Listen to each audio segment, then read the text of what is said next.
Bonjour à toi et bienvenue sur ma chaîne YouTube où tu découvriras les épisodes filmés de mon podcast Itinéraire bis, le podcast qui explore les chemins de vie et leurs déviations. Abonne-toi dès maintenant pour découvrir ces histoires inspirantes. Pour me soutenir, tu peux aussi liker cette vidéo et la partager autour de toi. Je te souhaite une très belle écoute. Bonjour Kim. Hello. Merci d'avoir accepté mon invitation, ça me fait trop plaisir de... Moi aussi, on a cassé le miroir du virtuel. On s'est déjà rencontrés une fois, mais le fait de pouvoir vraiment échanger, c'est trop cool. Je suis trop contente d'être là. Ouais, et donc pour la petite histoire, pour les auditeurs et auditrices qui nous écoutent, nous on s'est rencontrés au Facette Festival. Non, au Pop MC. Pop Epsi Festival. Ouais. Oh là là, je confonds Pop Epsi Festival. Et je me souviens, j'avais justement pris la parole sur tout ce qui était les troubles alimentaires, la vision du corps, etc. Et t'étais venue me voir trop mignonne à la fin. Genre, tellement mignonne. Mais moi, je t'avais déjà vue sur les réseaux avant même que tu viennes me voir. Je t'avais déjà vu passer. Et on a un peu échangé. Et je t'avais dit justement que moi, je parlais pas trop justement du fait que j'étais borderline, mais que c'était cool que toi, tu libères la parole sur ça. Et voilà, c'est trop bien ce que tu fais. Moi, j'aime trop parce que ça dédramatise grave le sujet et je trouve ça hyper important de dédramatiser le sujet et pas en faire toute une catastrophe parce que regarde, nous, on a réussi à vivre avec et pleinement finalement. Oh là là. Allez, on chiale dès le début. Ça commence. Oh là là, non mais oui, mais moi, quand je t'avais vu au Pop MC et tout, j'étais hyper admirative aussi parce que des gens qui prennent la parole sur les réseaux sociaux et qui s'affichent ouvertement avec des soucis de santé mentale, quels qu'ils soient, moi j'estime que c'est déjà un acte militant. Totalement. De le faire à visage découvert, je veux dire. Totalement, parce qu'en fait, on a grandi aussi dans une génération où la santé mentale c'était hyper tabou. Aujourd'hui, on est un peu plus âgé, donc on a du recul sur la situation. Mais quand je dis on, je parle vraiment de toi et moi parce que je pense on a à peu près je pense que c'est à peu près le même cheminement de vie, c'est-à-dire qu'au début on souffre, on sait pas trop ce qui nous arrive, puis après on commence à comprendre ce qui se passe, et puis quand on comprend, on prend la parole. Et moi, j'aurais voulu avoir il y a quelques années des gens qui prennent la parole sur ce sujet. Ça m'aurait vachement aidé, et ça m'aurait, je pense, évité plein de petits soucis que j'ai pu avoir dans ma vie. En fait, à part mon psy, il y avait personne qui connaissait vraiment la santé mentale, et il y avait personne qui témoignait vraiment, mis à part des grosses catastrophes et des gros drames. Mais la santé mentale, c'est pas juste des drames en fait. Il y a des gens qui vivent très bien avec des troubles et qui s'en sortent très bien et qui sont très épanouis et qui sont très heureux et qui s'en sont sortis. Et moi, j'avais besoin de reconnaître un peu, de voir des gens qui s'en sortent et qui témoignent sur ça. Et je suis contente que toi comme moi, on puisse le faire parce que je pense que ça aide des gens, ça aide des personnes à se sentir moins seules et à se rendre compte que y a une issue, quoi. Même si le trouble, c'est pas toi en fait. Tu n'es pas le trouble. Le trouble, il fait partie de toi, mais tu n'es pas le trouble. Et c'est hyper important de le préciser parce que moi, longtemps, je pensais que j'étais condamnée à être mon trouble en fait, finalement. Ouais, mais je pense qu'on a tous eu... qu'on est nombreuses, en tout cas à un moment, à vivre une espèce de crise identitaire de oh là là, je sais plus qui je suis en dehors de ça, etc. Parce que ça prend quand même une grosse partie. Et je pense que toute la subtilité, notamment quand on s'affiche sur les réseaux sociaux, c'est de savoir qu'est-ce qui est de l'ordre de ma personne, qu'est-ce que je décide de mettre en avant, comment parler de santé. Enfin, je trouve que ces questions-là, elles sont quand même très... moi, j'ai l'impression d'avoir appris ça un peu sur le tard, parce que sur les réseaux sociaux, t'as pas de guide qui te dit comment parler de la santé mentale, mais de façon safe. On l'apprend. Je pense qu'on l'apprend. Je pense que moi-même, j'ai dû peut-être une fois en parler un peu brusquement. Et j'ai eu des abonnés qui m'ont dit, écoute, dis comme ça m'a un peu... T'aurais dû mettre un trigger. Et en fait, t'apprends sur le tas parce que t'as pas de règles, t'as pas de mode d'emploi. Et sur les réseaux, t'as pas de mode d'emploi tout court pour rien du tout. Donc c'est à toi d'apprendre et c'est à toi de prendre en compte les besoins aussi de ce que recherchent les autres et ce que toi t'as envie de partager. Et je sais que personnellement, ce que je partage, c'est ce que j'ai envie de partager et pas ce qu'on a envie que je partage, tu vois. Et quand tu commences à partager ce que tu aimes toi et ce que tu as envie de partager, c'est là où tu te rends compte qu'en fait, tout ce qui est les petits triggers, après c'est des petits ajustements à mettre. À faire. Et typiquement, je sais que ça m'est déjà arrivé, par exemple, de parler de troubles alimentaires. Et en parlant de troubles alimentaires, j'avais pas mis le trigger nécessaire. Et du coup, on me l'a rappelé. Et du coup, par la suite, je l'ai fait. Et je pense que tu apprends aussi sur le tas. Et forcément, il n'y a pas de... On t'ouvre pas ton compte Insta avec un mode d'emploi sur comment utiliser Insta. Il te montre les modes de base, mais pas comment bien communiquer, bien ce qu'il faut dire, etc. Donc ça, toi, comment on l'a appris en pratiquant. En pratiquant, voilà, exactement. Ouais. Bon, là, déjà, on est rentré très dans le vif du sujet, mais je vais y revenir après. Je te pose la question que je pose à tous mes invités. Est-ce que tu peux te présenter pour les personnes qui ne te connaissent pas ? Bien sûr, alors moi c'est Kim, j'ai 25 ans, parisienne, et je suis créatrice de contenu du coup sur les réseaux où je parle essentiellement de santé mentale et de body positive. Parce que j'ai eu un parcours assez compliqué. De mes 14 ans à mes 18 ans, j'ai été hospitalisée pour dépression, pour un trouble bipolaire, pour des tentatives de suicide, pour des scarifications. Enfin, vraiment le cocktail que pas tout le monde voulait. Voilà, j'ai eu la totale. Et du coup, plein d'hospitalisations non-stop. Et ça ne s'est jamais arrêté jusqu'à mes 18 ans, jusqu'au jour où c'est moi qui ai pris la décision de me faire hospitaliser. Et puis aujourd'hui, je suis très heureuse. J'arrive à vivre avec tout ce qu'il y a dans ma tête, avec tous mes petits traumas d'enfance. Je suis toujours suivie. Je prends même un médicament qui est un régulateur d'humeur. J'avais arrêté les antidépresseurs pendant 2 ans, mais j'ai ressenti il y a quelques mois le besoin de me faire aider davantage. Donc j'ai été voir un nouveau psy. Parce que mon ancien psy était un pédopsychiatre, donc il fallait que je voie un psychiatre. Alors, est-ce que tu peux expliquer Bien sûr, pour les gens un qui savent pédopsychiatre, c'est clairement un psy, mais pour les enfants, spécialisé dans l'enfance et l'adolescence. Alors moi, il a commencé à me suivre, j'avais 13 ans, donc il a été fabuleux pendant ma période de l'adolescence. Pendant toutes mes hospitalisations, il a été vraiment génial, et je pense honnêtement que c'est lui qui m'a sauvé la vie. Sauf que je ressentais que là, en tant qu'adulte, j'ai aujourd'hui 25 ans, j'avais besoin de renouveau dans ma thérapie avec mon psychiatre, parce que ma thérapie avec ma psychologue, c'est tout autre chose. C'est vraiment, on va dans le vif du sujet, on va en profondeur, mais avec mon psychiatre, c'était vraiment en surface. Je sentais que j'avais besoin d'un nouveau regard, de quelqu'un de nouveau qui s'intéresse à mon cas et qui justement m'aide à trouver des solutions sur comment aller encore mieux qu'aujourd'hui. Et du coup, j'ai commencé à prendre un régulateur d'humeur il y a 2 mois et demi, et depuis que je le prends, je vais beaucoup mieux, encore mieux qu'avant. Alors avant, j'étais pas mal, j'étais pas en dépression. Quand je parle avant, c'était cette dernière année. Je ressentais que mes humeurs changeaient beaucoup trop. Et j'avais beaucoup de mal à gérer, je faisais beaucoup de crises d'impulsivité, j'étais très en colère contre moi-même, mais en même temps, je m'aimais énormément. Enfin, c'était assez compliqué à gérer. Du coup, depuis 2 mois et demi, je suis sous médicaments qui m'aident énormément. J'ai un nouveau psychiatre avec qui ça se passe super bien. J'ai à côté une psychologue que je vois 1 fois toutes les 2 semaines. Et franchement, je suis trop heureuse parce que j'ai un bon équilibre entre ma santé mentale, mon travail, ma vie perso, ma vie pro. Donc, je suis assez contente en ce moment. Trop bien. Et oui, moi, j'ai fait le même constat aussi sur l'importance de l'encadrement. C'est-à-dire que souvent, j'explique sur mes réseaux sociaux que je ne suis pas guérie, je suis stabilisée. Donc, exactement. Donc, c'est vraiment toutes les choses qu'on met en place dans notre quotidien qui vont faire finalement une réelle différence. En tout cas, moi, c'est comme ça que je le ressens. Complètement. Et c'est ça que j'entends aussi, toi, dans ton parcours. Totalement, et tu vois, donc moi je peux dire que ça fait 2 mois que je suis stabilisée vraiment, parce qu'il y avait quand même une période, l'année dernière était, je dirais pas que c'était une année compliquée parce que j'allais bien globalement, mais je sentais que c'était une année tangente, on va dire. Et en fait, depuis 2 mois et demi, je sens que j'ai un mode de vie hyper sain. Moi, je suis hyper sportive et j'adore le sport, et c'est une sorte d'échappatoire pour moi. J'étais incapable de faire du sport pendant l'année précédente parce que j'étais pas assez bien dans ma tête pour en faire. Je m'alimentais hyper mal, et moi je sais que l'alimentation, ça a joué énormément sur mon mental. Ayant eu des troubles alimentaires quand j'étais plus jeune, par période, quand je mange que de la merde, clairement, quand je mange plein de trucs, quand je grignote tout le temps, je vais pas me sentir bien, pas forcément dans mon corps, mais dans ma tête. Donc là, depuis 2 mois et demi, j'ai repris une alimentation saine, je suis suivie pour ça, j'ai repris un mode de vie où je fais du sport, où je me sens bien, où vraiment je fais des choses pour me faire du bien à moi et à ma santé mentale. Et quand tu fais attention à ce que tu manges, mais pas pour perdre du poids, mais vraiment pour ta santé mentale, il y a tout qui change en fait. Parce que avant, moi, j'avais des gros troubles alimentaires qui faisaient que je contrôlais chacune de mes calories, ou alors je ne mangeais pas, ou alors je me faisais clairement vomir. Et aujourd'hui, j'ai un apaisement autour de ça, et ça fait tellement du bien. Donc oui, je pense comme toi, on n'est pas guéri, on est juste stabilisé, et tant que la stabilité, elle dure, c'est le plus important. Yes. Et je pense aussi que c'est des apprentissages. Tu sais que tu gagnes un peu en expérience.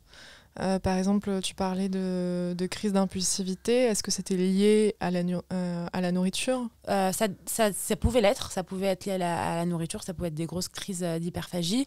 Mais ça pouvait être aussi des crises de colère sans raison apparente, ou alors pour des petits détails auxquels j'aurais pas forcément prêté attention si jamais j'étais pas dans un état un peu limite, quoi, finalement. Tu vois, donc il y avait ouais, mais c'était aussi, je dirais que 50% du temps c'était lié à la nourriture. Ok. Donc l'impression d'être tout le temps un peu sur le fil. Ouais, tout le temps. soit d'un côté, soit de l'autre, tu vois. Ouais. C'est jamais vraiment au milieu. Là, en ce moment, c'est au milieu. Je suis sur le fil, mais des fois, je tangue un petit peu, quoi. Et du coup, tu rattaches ça à la prise d'un régulateur d'humeur et à une hygiène de vie. Une hygiène de vie, ouais. Mais Okay. qui me permet de kiffer. Hein. Je tiens à dire que si là, il y a un moelleux au chocolat, je le tape sans problème. Hein. C'est pas du tout une question de se priver. Hein. Pas du tout. C'est vraiment avoir une hygiène de vie où je mange bien, je me fais du bien, où j'arrête de manger des trucs trop industriels parce que les trucs trop industriels, ça me rend pas forcément service. Et même pour personne, hein, c'est pas forcément bon.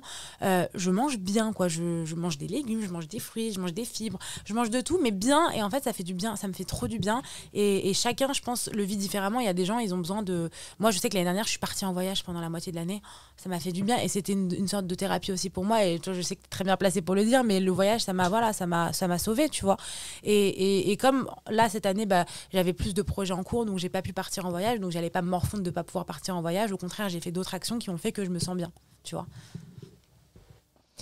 Quand tu dis que le voyage a sauvé, ça passe par quoi pour toi ? Moi, déjà, je suis quelqu'un qui est, en plus de tous mes petits troubles, je suis TDA, j'ai un trouble de l'attention avec hyperactivité, donc je ne tiens pas en place. Mais quand je ne tiens pas en place, je ne tiens pas en place dans une ville non plus. C'est-à-dire que j'ai besoin de voir d'autres horizons, j'ai besoin de m'aérer l'esprit, j'ai besoin d'aller ailleurs, en fait.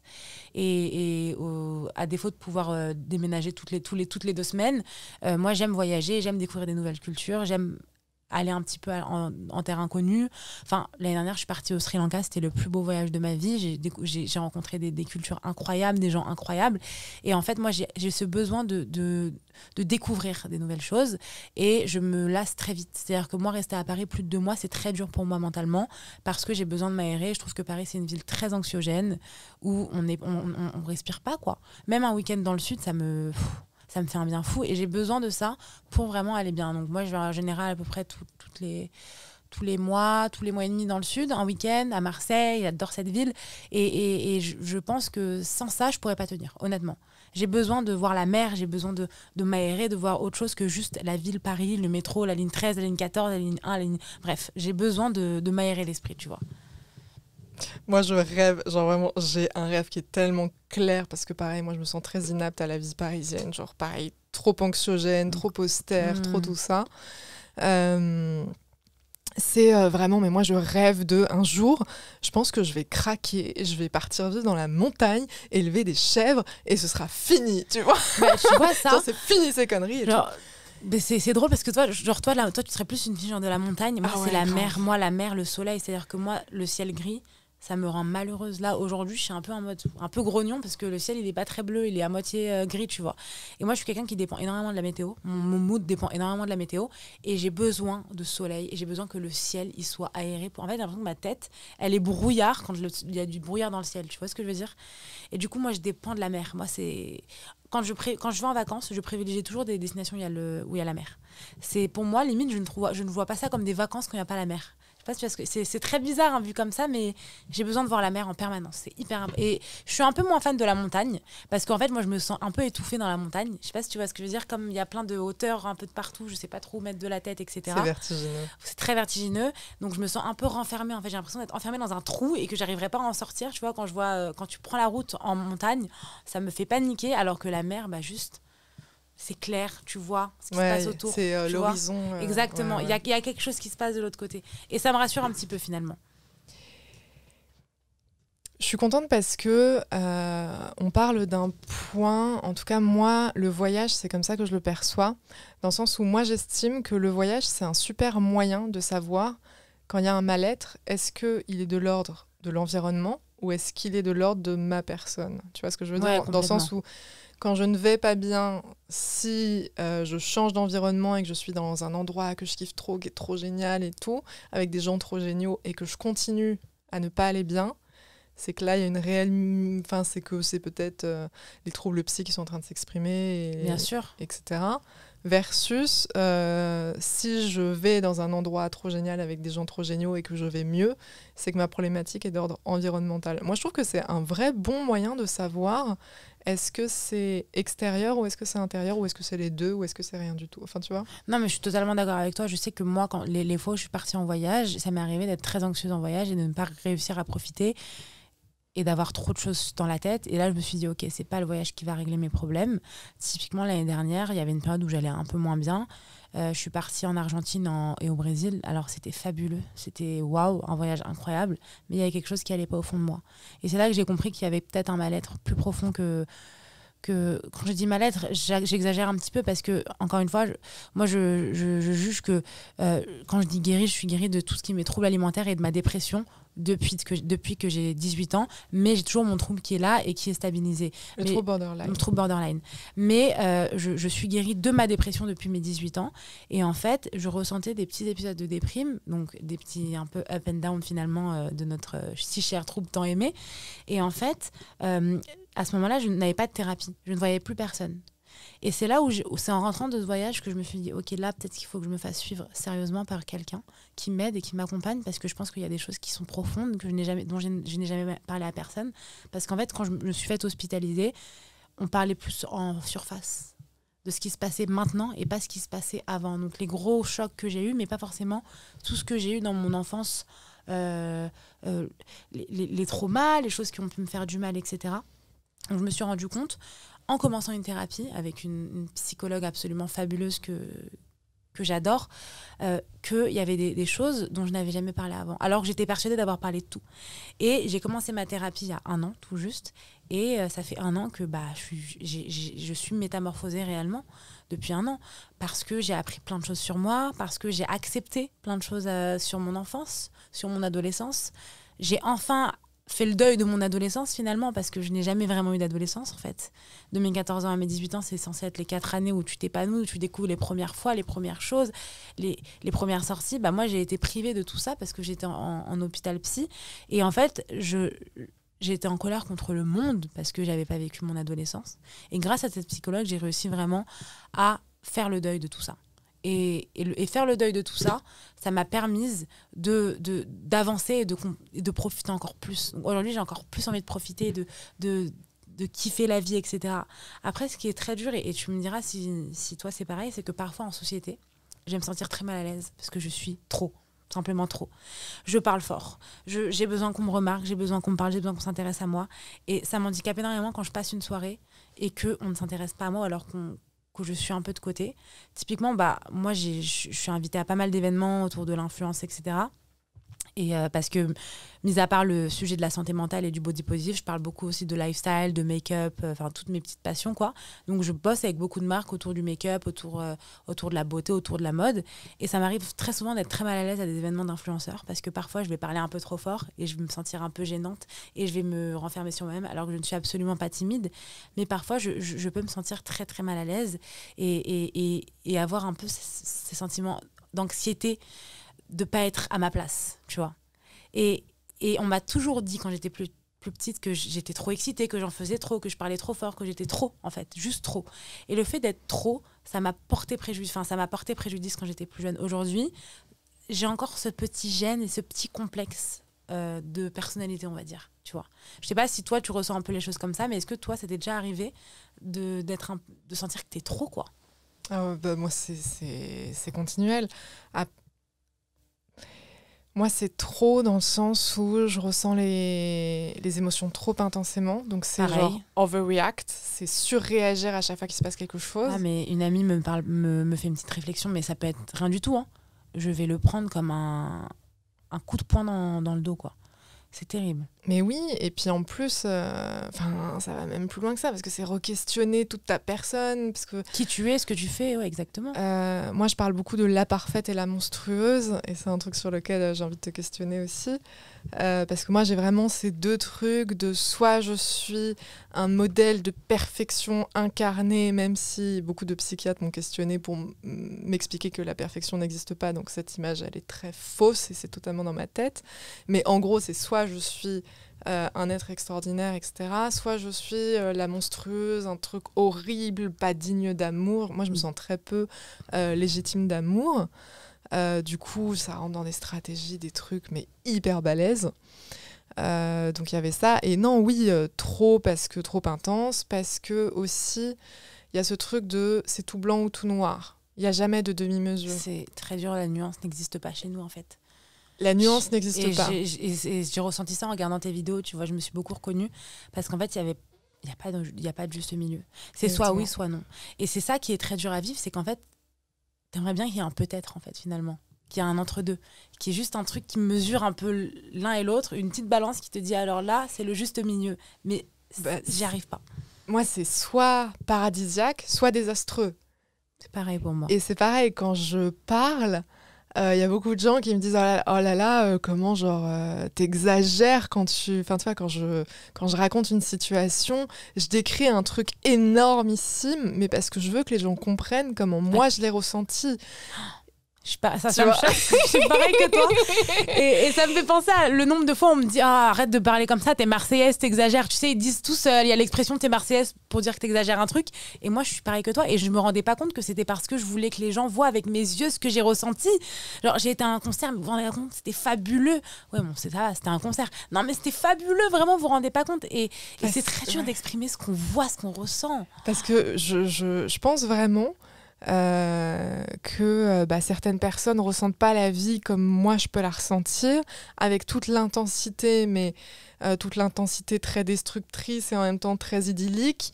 Et c'est vrai qu'il y a ce truc de non, mais en fait, cette situation où une personne lambda serait passée à autre chose super rapidement, mais moi, c'est un truc qui va me mettre dans des états énormissimes et ça va mettre énormément de temps pour moi à décanter. Et inversement, moi je sais que des fois j'ai ça avec mes potes, dans le sens où je suis hyper fusionnelle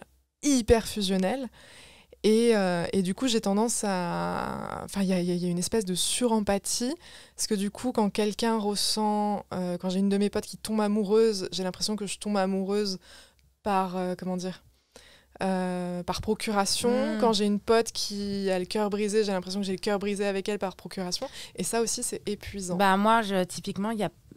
Tu voulais dire quelque chose ? Je veux juste couper. Ok, ah oui. Vas-y, tu voulais dire quoi ?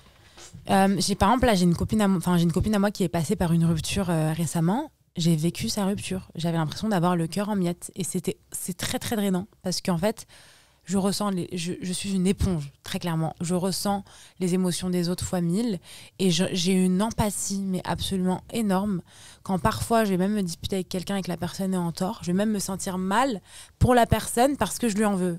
Tu vois à quel point ça va loin. Et c'est très dur à gérer parce que c'est très épuisant de devoir toujours ressentir ce que les autres ressentent et la peine des autres. Genre, j'ai tout sur mes épaules, en fait. Et les gens m'appellent quand ça va pas parce qu'ils savent que j'ai souvent des bons mots.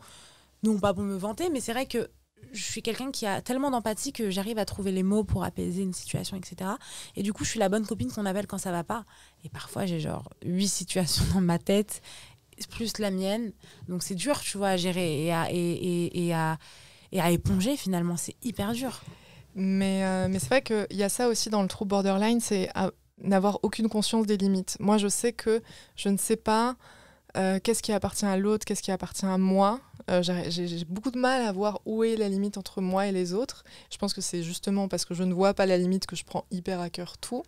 Et c'est vrai que, tu vois, dans ce truc d'être trop, moi, je suis tellement fusionnelle avec les gens que j'aime. Ça en dépasse totalement et c'est pas les gens que j'aime d'un point de vue amoureux, c'est vraiment genre mes potes, c'est genre le sang, c'est la famille et tout, c'est des liens vraiment très très très très forts. Et c'est vrai que, alors je sais pas si toi tu vis ça aussi, mais moi pendant longtemps, et je pense que ça peut m'arriver encore aujourd'hui, j'avais des effondrements psychiques. C'est-à-dire que j'ai tellement accumulé. Et la fatigue est tellement intense, parce que je pense que les gens ne se rendent pas compte à quel point c'est fatigant de vivre le monde totalement. Comme ça, et d'être hyper à fleur de peau, hyper à vif tout le temps. Vraiment, moi je sais que des fois c'est trop et je suis épuisée, hyper fatiguée, parce que l'émotion est montée trop haut et j'ai vraiment besoin de m'isoler totalement pour réussir à redescendre du truc. Mais ça, du coup, ça donne des extrêmes, de passer d'un extrême à un autre, c'est-à-dire que je vais être la meuf hyper sociable, trop sympa, trop géniale, qui fait des blagues à tout le monde, qui est hyper extravertie, qui est hyper tout ça, qui a plein d'amour à donner, etc. D'un coup, je suis plus capable de sortir de mon lit. m'alimenter, ça devient difficile parce que me faire à manger, c'est impossible. J'arrive plus à me laver, j'arrive plus à m'habiller, j'arrive plus à rien en fait. Je suis juste une coquille vide qui est lessivée, qui a même plus d'amour à donner aux gens et qui est même plus capable de répondre à un message tellement l'effondrement est fort. Et pour moi, c'est vraiment une fatigue psychique de, en fait, ça passe d'un extrême à un autre, et le fait d'avoir aucune conscience de ses limites aussi, c'est que du coup, moi, je me rends pas compte de où est la limite. Donc, je monte très haut, très fort, et en fait, ma limite, c'est l'effondrement. C'est drôle parce que moi, je le vis différemment. Moi, je suis quelqu'un qui a très peur de la solitude et qui se déteste être seul. Donc, c'est-à-dire que moi, je vais m'effondrer psychologiquement parlant, psychiquement parlant, mais avec les autres. C'est-à-dire qu'en fait, moi, j'ai besoin d'être avec les autres. J'ai besoin de voir mes amis, j'ai besoin de voir mes copines, j'ai besoin de voir du monde, j'ai besoin de sortir de chez moi. Je ne supporte pas être chez moi. C'est-à-dire que quand je suis chez moi, je vois ma journée comme un échec. Même quand je suis passée la journée à bosser de chez moi, je ne supporte pas être chez moi. Et souvent, je vais avoir des effondrements comme ça où justement, en fait, tout est compliqué.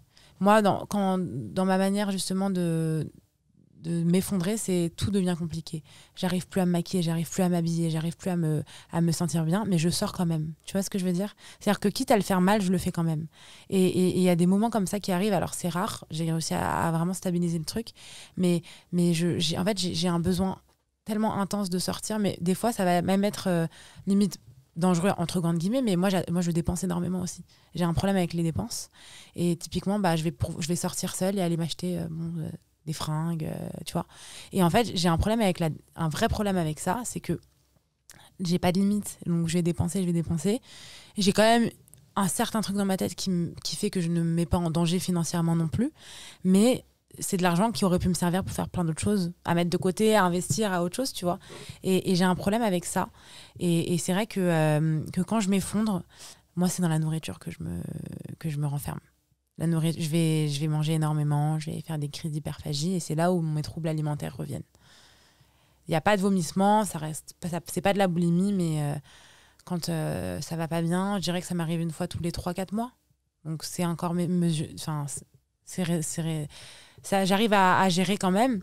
C'est des extrêmes, je mange tout, n'importe quoi, tout ce que je vois devant moi, tout ce qui est dans mon passage, je vais acheter tout et n'importe quoi, et je suis inarrêtable, et après forcément je regrette parce que je me sens très mal, je suis pas bien, je suis dans un état un peu second, mais la nourriture, c'est vraiment ce qui va un peu me rassurer finalement. Moi, j'aimerais revenir à ce rapport que tu as aux autres.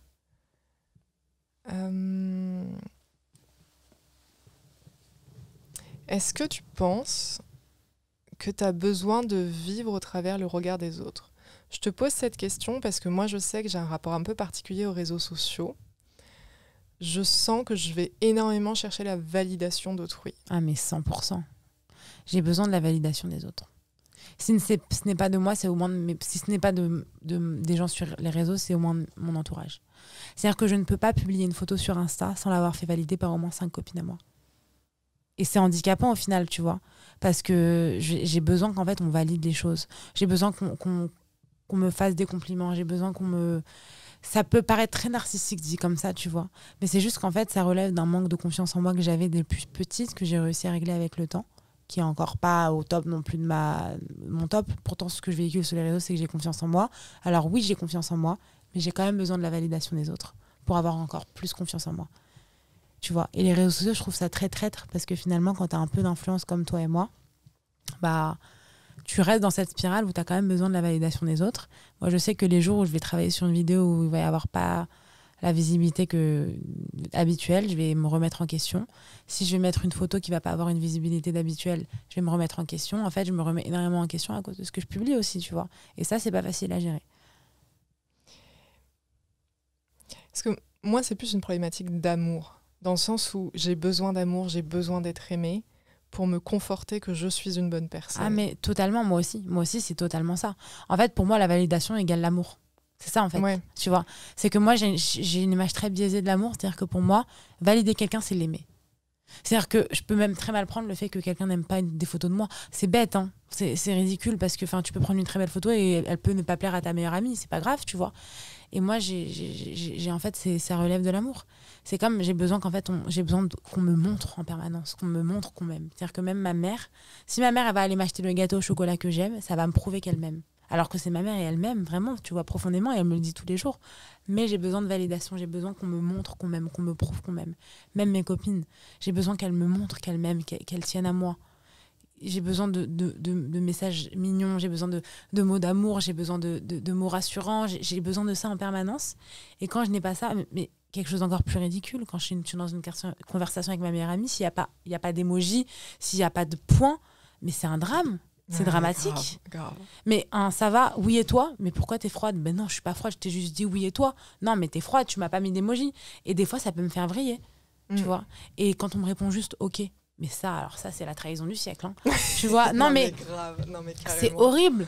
Non, mais oui. Tu te rends compte où on en vient? Mais c'est parce qu'en fait, j'ai besoin de ça, j'ai besoin d'attendre. Même un cœur, ça va me rassurer, ça va me réchauffer le cœur, tu vois. Et en fait, j'ai besoin de ressentir qu'on m'aime et que je suis importante. Et moi, les preuves, les démonstrations sont très importantes pour moi. C'est-à-dire que les mots ne suffisent pas. Il faut vraiment le concret. Il faut des actes, tu vois. Et donc, du coup, quand tu dis que quand tu restes, que c'est très difficile pour toi de rester seule chez toi et que c'est très important pour toi de voir des gens, est-ce que c'est aussi ce truc-là dans le sens où est-ce que quand tu te sens seule chez toi, tu te sens abandonnée et pas aimée ou c'est... Totalement, c'est un Ouais. peu ça, ouais. En fait, moi, être seule, ça me fait penser à être juste jetée. Tu vois ce que je veux dire? C'est un peu bizarre comme façon de voir, mais moi, la solitude me terrifie. J'étais très seule quand j'étais hospitalisée. J'étais dans une chambre d'hôpital, donc même s'il y avait des gens, etc., je me sentais quand même très seule.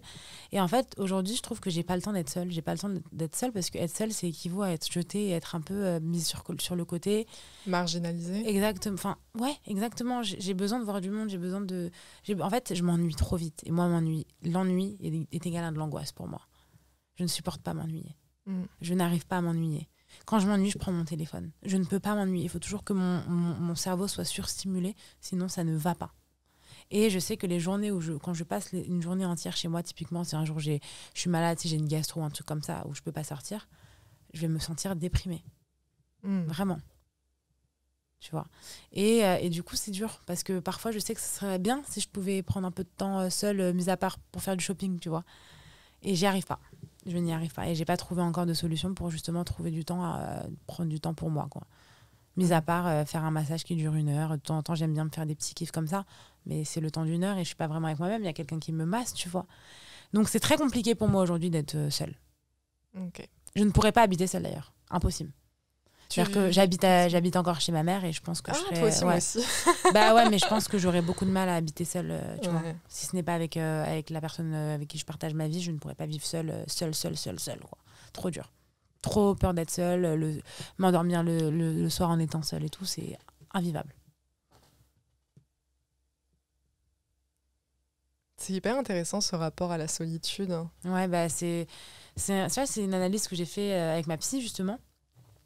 Parce que moi, j'ai envie aussi parfois de le soir rentrer et juste me mettre dans mon lit et regarder la télé, tu vois. Mais non, j'ai besoin de meubler, en fait. Genre, ce soir, j'avais rien de prévu. J'ai fait en sorte d'avoir un truc de prévu. Et là, par exemple, toute cette semaine, matin, midi et soir, j'ai quelque chose de prévu. Je n'arrive pas à être seule. Et je n'arrive pas à ne rien faire. C'est impossible. Je ne peux pas rien faire. Quand une copine à moi quand je propose à une copine à moi de se voir et qu'elle me dit non, ce soir je reste tranquille à la maison, je ne comprends pas. Je n'ai pas d'empathie, je ne comprends pas en fait ça. Ça c'est un paramètre que je ne comprends pas. C'est très compliqué pour moi de comprendre que les gens arrivent à être seuls et arrivent à se retrouver seuls. Tu vois, j'arrive toujours pas à le comprendre. Je travaille dessus avec ma psy pour essayer de me mettre à la place des autres, etc. Mais j'ai du mal en fait à me mettre à la place des autres. Et ça c'est un peu dur, tu vois. C'est-à-dire que c'est très paradoxal parce que je prends tout leur malheur, j'éponge énormément, mais j'ai du mal à comprendre que d'autres personnes ne puissent pas ressentir comme moi. Tu vois ? Dans le sens où tu prends beaucoup les émotions des autres sans forcément comprendre leurs mécanismes. Sans comprendre leurs mécanismes, et j'ai du mal à comprendre comment quelqu'un ne peut pas surréagir comme moi. Tu vois. Ouais. C'est-à-dire quand je trouve ça quelque chose de fabuleux, je comprends pas que la personne à côté de moi ne trouve pas ça aussi fabuleux. Je me dis mais comment ça marche dans leur tête ? Ça doit être ennuyant, non, de pas trouver ça fabuleux. J'arrive pas à comprendre. C'est trop compliqué pour moi. La thérapie que tu fais avec ta psy, c'est quoi comme thérapie? Bah, elle, c'est une psychothérapeute. Du coup, ça va être... Il y a deux styles de thérapie. Moi, je fonctionne aux questions. C'est-à-dire que moi, j'aime quand elle me pose des questions et qu'elle pose des questions qui font mal, mais qui sont nécessaires. Donc, on va vraiment parler... Elle va me poser des questions et je vais répondre à ces questions. Et en fait, en répondant à ces questions, je vais aussi... Ça va découler sur d'autres sujets que j'avais pas abordés. Ou alors, parfois, je vais m'allonger et je vais lui dire tout ce qu'il y a dans ma tête. Ok. Et elle va analyser ce que je dis et elle va me dire est-ce que vous pensez que c'est comme ci, que c'est comme ça et tout. Et moi, j'aime bien aussi quand je la vois pas.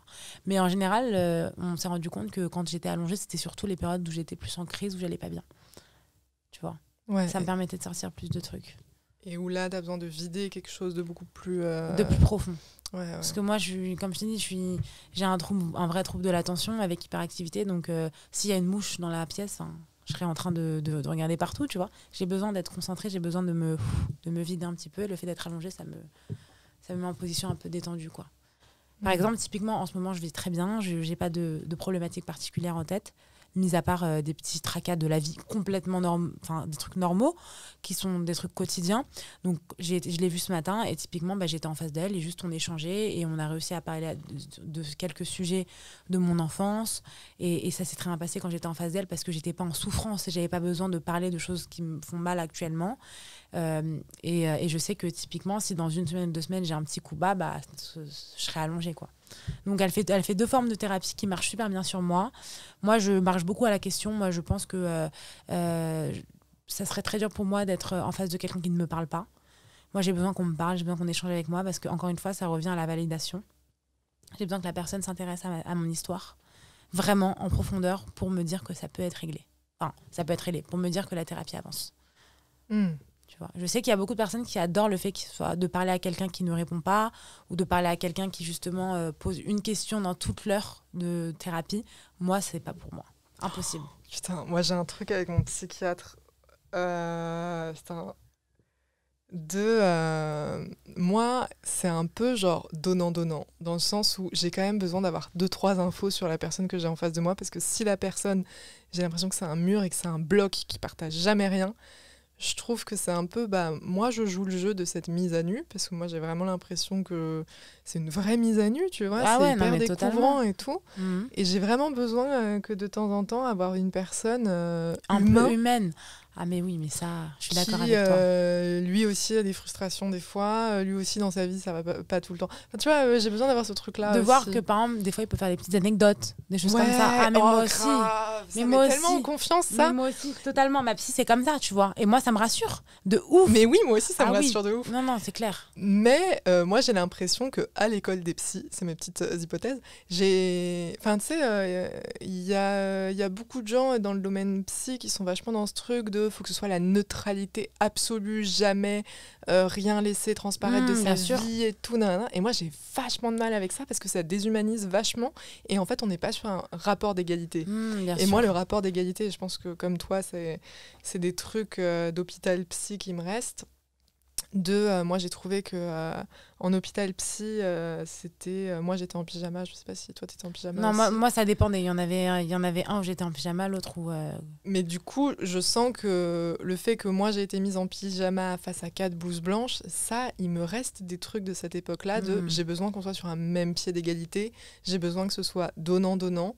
Genre, ok, je vous balance 2-3 trucs sur ma vie, mais faites pas le radin, tu vois. Non, mais en fait, je comprends de ouf ce que tu veux dire. Après, je pense que ça dépend vraiment de la personne. Et je pense que toi, comme moi, c'est important pour nous d'avoir une personne humaine. Une vraie personne qui a des sentiments, qui ressent des choses et qui a une vie, quoi.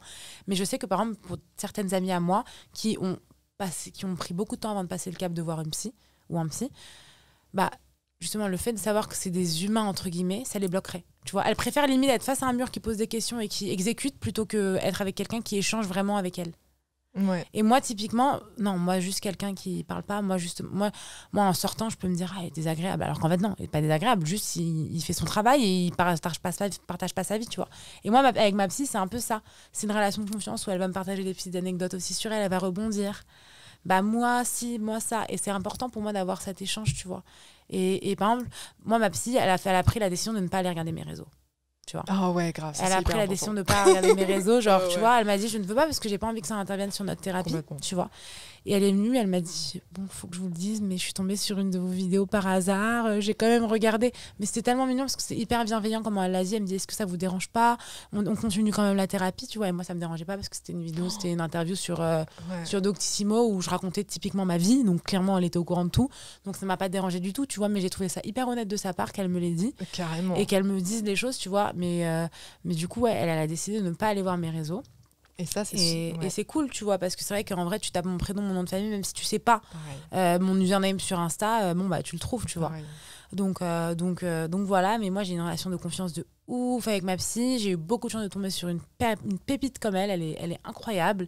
Et je précise que ça m'a pris longtemps avant de trouver la bonne personne, que faut pas s'arrêter à juste une personne que tu vois qui te plaît pas. Parfois, ça peut prendre 1, 2, 3, 4, 5, même plus personnes différentes. Mais c'est important de ne rien lâcher, vraiment. Ouais, complètement. Et je partage exactement le même vécu que toi, dans le sens où moi, j'ai dû voir des tonnes de psy et j'étais désespérée. Et vraiment, mon psychiatre, c'était vraiment la carte de la dernière chance en mode « Ok, je fais ce dernier effort, mais si avec lui, ça marche pas, je le laisse tomber tellement j'en pouvais plus. » Et j'ai l'impression que dans le parcours psy, vers la stabilisation et le rétablissement, c'est beaucoup comme ça. C'est-à-dire, je sais pas quelle expérience tu as eu des médicaments, mais moi je sais que j'ai dû tester plein de médocs. Ah bah moi j'ai tout testé. Hein. Ah là, c'est ça, et c'est éprouvant et c'est fatigant, on a envie d'abandonner, et l'entourage joue beaucoup, et heureusement, moi j'ai vraiment senti que c'est parce que j'étais bien entourée que j'ai eu la force de continuer sur ce chemin-là, parce totalement. que toute seule, mais j'aurais lâché depuis super longtemps, j'aurais dit, vous savez quoi. Non mais c'est sûr, tu vois, et moi ça me fait tilt ce que tu me dis, c'est que moi j'ai ma cousine aux États-Unis qui est psychiatre. Ouais. En fait, c'est pas le terme, c'est une spécialité différente, c'est qu'elle n'est pas médecin, mais elle est psychologue plus, qui lui permet de donner des médicaments. En fait, c'est une spécialité entre psychiatre et psychologue, tu vois, qui est aux États-Unis. Donc, c'est pas un médecin. Aux États-Unis, mais pas en France. Ouais, non. Et c'est un psychologue, c'est-à-dire qu'elle a fait plus d'années d'études qu'un psychologue et elle a une formation de médecin. C'est entre les deux, quoi. Et en fait, on parlait ensemble et tout. Elle me demandait ce que je prenais, on échangeait un petit peu, etc. Il faut savoir qu'aux États-Unis, ils ont beaucoup plus de médicaments. Qui sont liés à la santé mentale, bien plus précis qu'en France. Et en fait, aux États-Unis, il y a un test salivaire qui est sorti maintenant pour déterminer l'antidépresseur ou alors le médicament parfait pour ta pathologie, pour toi, pour ton corps. Et en fait, du coup, ça t'évite de passer par toutes ces cases de devoir tester 20 000 médicaments qui t'épuisent complètement. Et je trouve ça fabuleux que ça existe aux États-Unis. Donc, il faut croiser les doigts pour que ça arrive en France parce que franchement, elle m'a dit que c'était fabuleux. En fait, c'est un test salivaire que tu fais et c'est grâce à tes gènes. Ils voient lequel est le plus adapté en fonction de tes gènes, avec lequel tu vas avoir le plus d'effets secondaires, avec lequel tu vas pas du tout avoir d'effets secondaires. Je trouve ça incroyable que ça existe, tu vois. Tu sais comment il s'appelle ce test salivaire ? Pas du tout. Aucune idée. Franchement, elle m'a juste dit qu'il y avait un test salivaire qui existait. Est-ce que c'est encore très commercialisé aux États-Unis ? Je ne sais pas. Elle m'en a parlé parce que c'est son métier, donc elle est au courant. Mais j'ai trouvé ça incroyable, quoi, tu vois, de voir qu'ils sont bien en avance. Mais c'est pour ça que moi, je suis très, très optimiste sur la psychiatrie, en tout cas en France. Parce que moi, au début, quand je faisais mes recherches, je pensais qu'on n'avait pas les solutions et que c'était pour ça que c'était un peu compliqué. Mais en fait, au Canada, aux États-Unis, en Finlande, en Australie, etc., en fait, les solutions, elles sont là, elles existent. Et c'est pour ça que je suis très optimiste. Pour moi, c'est juste, la France a énormément de retard parce qu'on est... Enfin, pour plein de raisons. Mais je suis très confiante sur l'avenir de la psychiatrie si on y met les moyens, d'où l'activisme et le militantisme.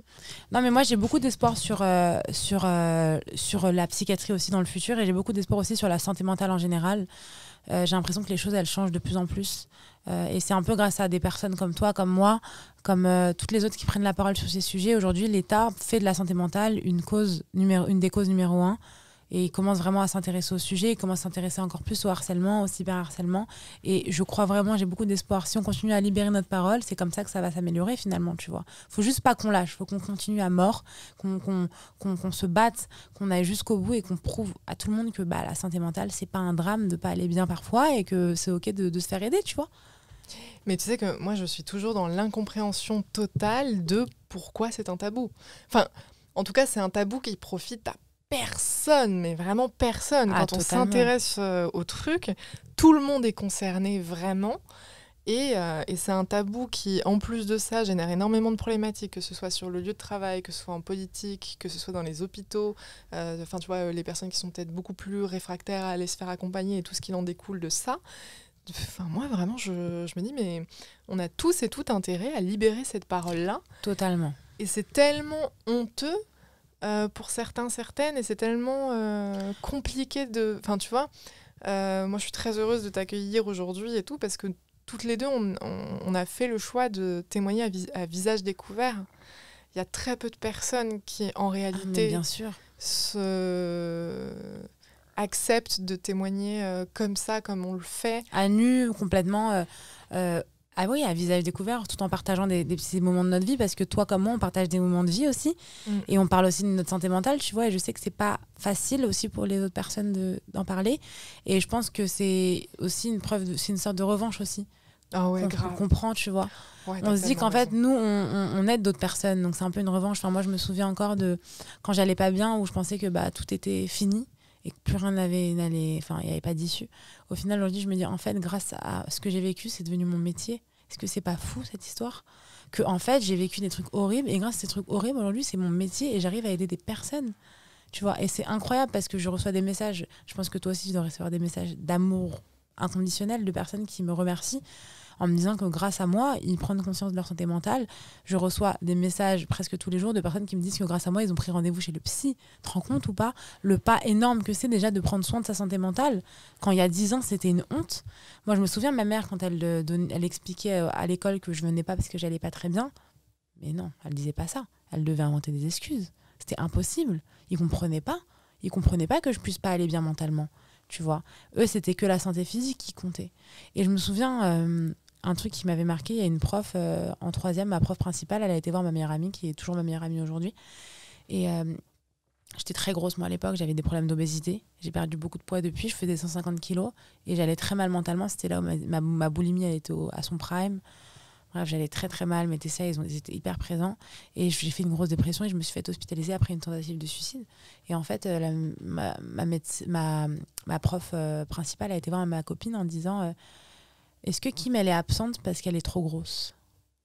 Alors qu'en fait, j'étais absente parce que j'étais en dépression. Et en fait, ils ont juste associé ça à mon poids et à ma santé physique, tu vois. Non, en fait, il y a quelque chose qui se passe dans ma tête à ce moment-là. Et les gens ne le comprennent pas et ne le comprenaient pas à l'époque. Ils commencent à le comprendre aujourd'hui. Et je trouve ça vraiment bien qu'il y ait des personnes comme toi qui en parlent, qui crient sur tous les toits que c'est OK de ne pas aller bien parfois, qu'il y a des issues, qu'on peut être stabilisé, qu'on peut très bien vivre avec un trouble mental, tu vois. Et que non, on n'est pas folle, en fait. Au contraire, on a une folie en nous qui fait qu'il y a cette étincelle, tu vois. Et je pense aussi que cette folie en nous, c'est ça aussi qui nous donne vraiment envie de faire bouger les lignes. Moi, je sais qu'il y a ce truc, cette revanche de « moi, je ne peux pas accepter qu'on vive dans un monde où ça, c'est pas socialement acceptable d'en parler. » Genre, il y a ce truc de la société, en tout cas moi, elle me convient pas du tout. Donc, il va falloir leur trouver une solution. Et si personne s'y colle, on va le faire nous-mêmes. Hein. Qu'est-ce que tu veux que je te bien dise ? sûr, bien sûr. Mais ouais. J'aimerais vraiment qu'on revienne sur cette phase, si t'es OK, de tes 14 à 18 ans. Ouais, bien sûr. Du coup, t'as été hospitalisée suite à ça. T'es restée à l'hôpital combien de temps ? Et c'est surtout... qu'est-ce que tu as pensé de la psychiatrie ? Comment ça s'est passé, en fait, cette découverte de l'hôpital psychiatrique pour toi ? Alors, la première hospitalisation, j'avais 14 ans, j'étais la plus jeune de l'hôpital, donc c'était très dur. En pédopsie ? En 16-25. En fait, j'avais une dérogation pour pouvoir y accéder, parce que on trouvait pas d'unité qui était adaptée à moi. Parce que en fait, j'avais de la boulimie, en plus de la boulimie, j'avais j'avais une dépression, je faisais une dépression, etc. Du coup, on n'avait pas trouvé le bon service. On n'avait pas trouvé le bon service pour moi. Oula. On n'avait pas trouvé le bon service pour moi. Et du coup, l'expérience était un peu particulière parce que je me suis sentie mise à l'écart parce que j'étais la plus jeune. En fait, tous les jeunes cohabitaient un petit peu ensemble. Donc, ils s'entendaient tous très bien entre eux. Et puis moi, je me sentais hyper à l'écart. Tu vois, je me sentais pas du tout à ma place. Donc, c'était très, très dur au début. Au niveau des soignants, je trouve que j'ai été bien traitée quand même. J'ai jamais ressenti de maltraitance. Mis à part une fois, lors de ma dernière tentative de suicide, où en fait je me suis retrouvée dans un hôpital public, mais pas psychiatrique. C'est-à-dire qu'en fait, j'ai été admise là-bas en réanimation, etc. Et en fait, en me réveillant, j'avais l'impression d'être, je sais pas, une sorte de folle en cage qui se réveille après une piqûre. Enfin, j'ai ressenti quelque chose de très... J'étais pas à l'aise, quoi. J'ai senti que si je m'étais réveillée après un accident de la route, on m'aurait traité différemment, en fait. Et c'est passé par quoi, par exemple? C'était la façon dont, quand je me suis réveillée, mais je suis où? Je savais pas où j'étais toute perdue parce que je venais de faire une tentative de suicide et que c'était à dose assez élevée et qu'on a dû me faire un nettoyage, on a dû me réanimer, etc. Et en fait, en me réveillant, je suis perdue, j'ai pas de repère, il n'y a aucune famille autour de moi, on m'avait isolée de ma famille, j'avais pas de téléphone, j'avais rien. On m'avait pris tout mon charme, j'avais rien. Et je me réveille, je vais voir les infirmières, je dis, mais je suis où là? Bon, madame, retournez dans votre chambre, là, on n'a pas le temps. Je veux dire, tu dis ça à quelqu'un qui vient de faire une tentative de suicide, qui est complètement perdu, désorienté. Et j'ai senti vraiment que comme en fait, je pouvais utiliser tous mes membres, que je pouvais marcher, j'étais mise à part, tu vois. Et ça, je l'ai mal vécu. Ça, je l'ai très mal vécu. Mais sinon, toutes mes hospitalisations en hôpital psy, moi, j'ai aussi été en clinique psy. Franchement, j'ai eu des bons souvenirs. Mis à part, mentalement, ça allait très mal, où je refusais les soins, voilà, quoi, ça allait pas trop. Il y a un hôpital où j'ai trouvé qu'il n'y avait aucun encadrement. Vraiment zéro encadrement. J'ai trouvé que c'était ça ne m'a pas servi du tout.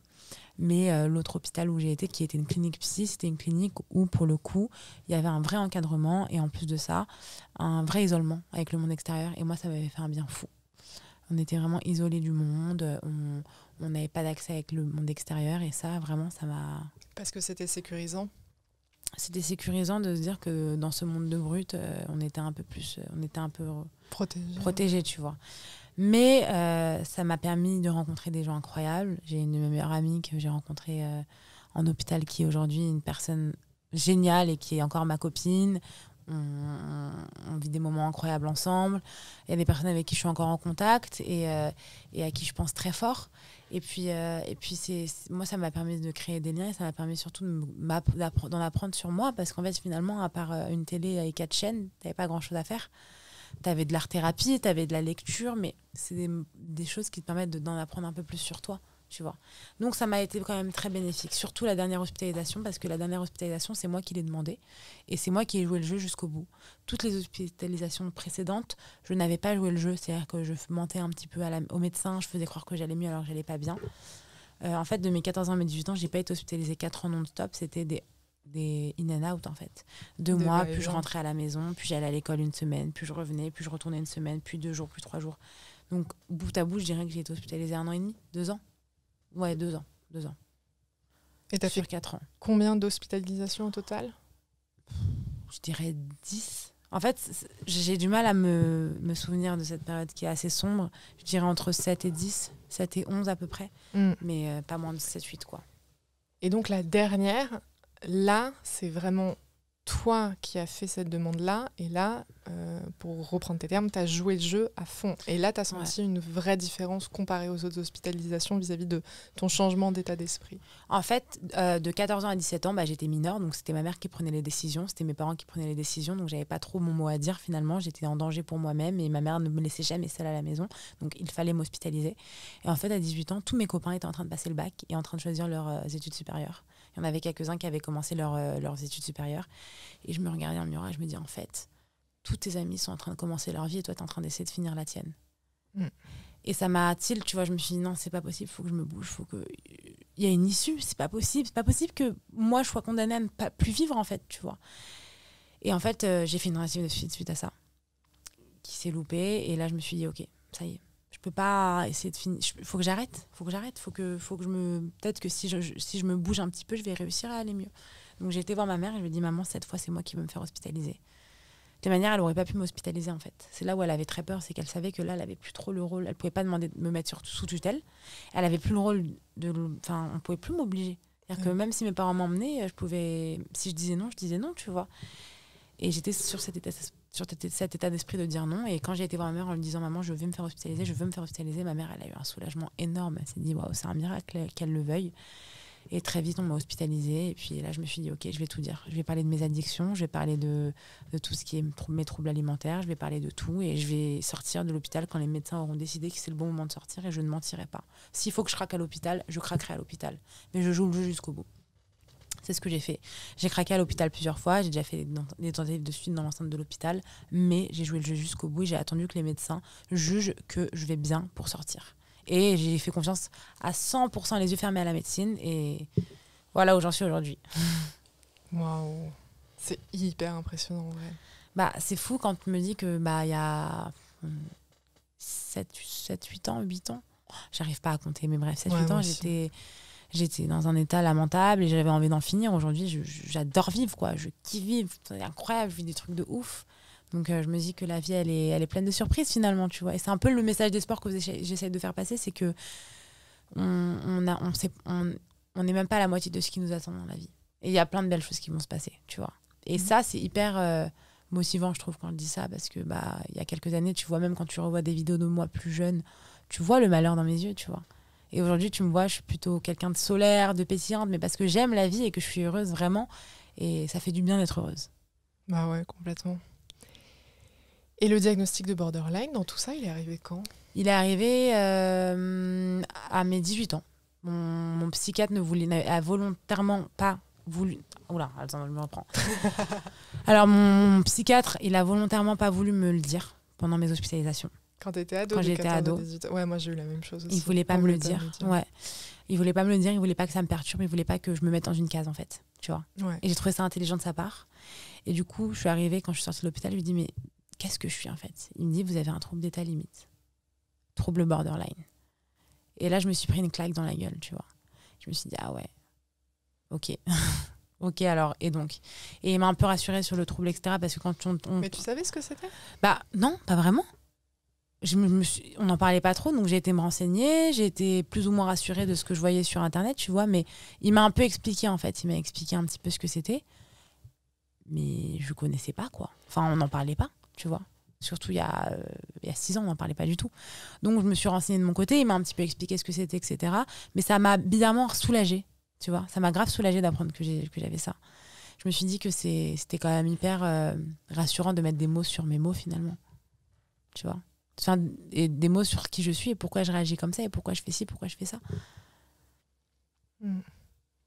Et toi, comment t'as réagi quand on te l'a dit ? Moi, j'estime que l'acceptation du diagnostic, il s'est passé en 2 temps. Parce que la première fois, j'étais en hôpital psy, j'étais complètement dans un état compliqué. Et en fait, moi, j'ai pas du tout compris. Et en fait, ça m'a fait super flipper parce que je me suis dit, mais qu'est-ce que ça va être le reste de ma vie si j'ai vraiment un truc ? Parce que pour le coup, moi, même si, étrangement, comme toi, si je dois être honnête, 100% honnête, ma première tentative de suicide, j'avais 14 ans. Et en fait, j'ai connu la psychiatrie à 15-16. Donc en fait, depuis super longtemps, mais il a fallu attendre les 23, je crois. Mais pareil, je suis nullissime pour me situer dans le temps. Mais je m'étais jamais dit que j'avais un trouble, mais vraiment pas du tout. Moi, quoi. J'étais persuadée d'avoir un truc qui cloche. Je savais qu'il y avait quelque chose, je savais que j'étais pas comme les autres. Je le savais parce que mes réactions étaient tellement différentes des autres et je comprenais tellement pas les autres que pour moi, il y avait quelque chose qui allait pas, tu vois. Il y avait un truc, il y avait un mot, fallait mettre un mot sur ce que j'avais. Je pouvais pas juste être en dépression, c'était pas possible. Ça allait au-delà de la dépression, ça allait au-delà de tout ça, tu vois. Ouais. Donc moi, ça m'a rassurée et surtout qu'ils te disent, je sais pas si toi de ton côté c'était pareil, mais on te dit que c'est pas une maladie à proprement parler, que c'est un trouble et que ça se gère. Donc quand on te dit ça, ça rassure beaucoup aussi, tu vois. Ouais, moi j'ai pas eu ces explications à ce moment-là, dans le sens où c'était un peu, je comprends pas ce qu'on est en train de m'annoncer, je comprends que j'ai vraiment quelque chose, qu'est-ce que ça va être tout le reste de ma vie. Enfin moi c'était assez horrible en vrai, hein, ça s'est pas trop bien passé. Et ensuite, il y a eu un second temps où là, j'ai compris ce que c'était, dans le sens où 6 mois après, ça arrive 6 mois après, 6 mois après, j'ai fait une thérapie de groupe spécialisée dans le trouble borderline, donc avec que des gens diagnostiqués borderline.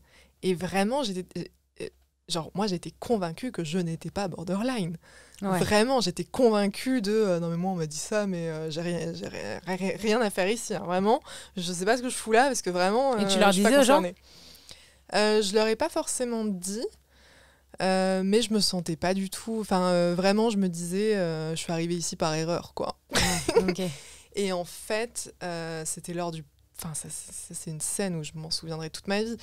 C'était lors du premier groupe de parole où en fait j'écoute les autres gens parler de leurs troubles et là vraiment je me suis enfin je suis genre dans ma tête je suis tombée sur ma chaise quoi, j'étais là en mode oh, mais mon Dieu mais je suis carrément borderline quoi parce que en écoutant les autres gens c'était tellement une évidence que on se connaît pas du tout, on n'a pas du tout le même... Enfin, il n'y a vraiment rien qui nous relie en termes d'âge, de milieu social, etc. On n'a rien à voir les uns les unes les autres.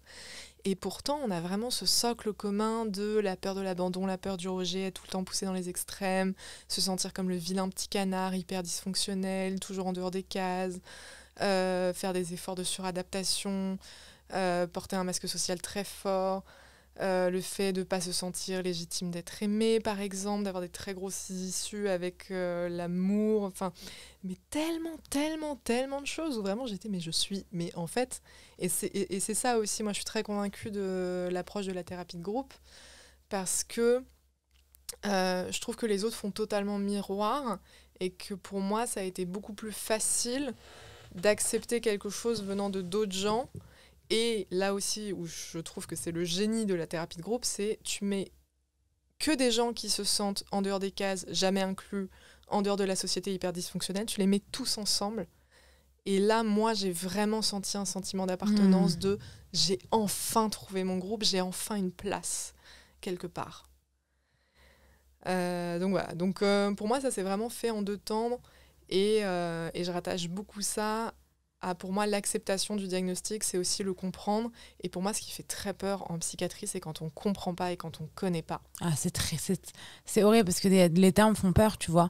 Genre, typiquement, moi, mon psychiatre, quand il me l'a dit, ça sonnait pas comme un truc, comme un trouble. Tu vois ce que je veux dire ? Il m'a dit, vous avez un état limite. Et en fait, il le dit en français. Et tu dis, un état limite, mais qu'est-ce que ça veut dire ? En fait, c'est comme le mot, on me dit, je suis hypersensible, tu vois aussi. Quand on me dit hypersensible, ça n'a aucun... Enfin, ce mot ne veut rien dire, hypersensible. Bah oui, t'es juste sensible, tu vois. Donc ça, état limite, tu dis, bah ok, bah j'ai un état limite. Ça veut rien dire vraiment, tu vois. Et en fait, borderline, ça donne un peu plus de sens au mot. Et en fait, quand tu fais tes recherches et tout, tu vois que bah c'est pas une mal. Enfin, je sais pas comment toi tu l'as vécu, mais moi je me sens pas comme malade. Je sens que le trouble il me définit pas. Je sais que j'ai ce trait. Pour moi, c'est plus un trait de caractère qu'un trouble. Je sais pas si tu vois ce que je veux dire. En fait, ça me rassure de me dire que c'est mon trait de caractère plus qu'un trouble. Même si je sais que ça reste un trouble, tu vois. Mais ça me permet de voir les choses un peu plus positivement. Moi, sur le truc de état limite, je crois que vraiment, j'étais là en mode « Waouh, je sais pas ce qu'on est en train de m'annoncer, mais ça a pas l'air d'être une super bonne nouvelle, en vrai !» Ça a pas l'air d'être un truc chouette et cool. On se dit « Ouais, j'ai envie de la voir, tu vois !» On se dit « Ouais, trop fun et tout !» Trop fun.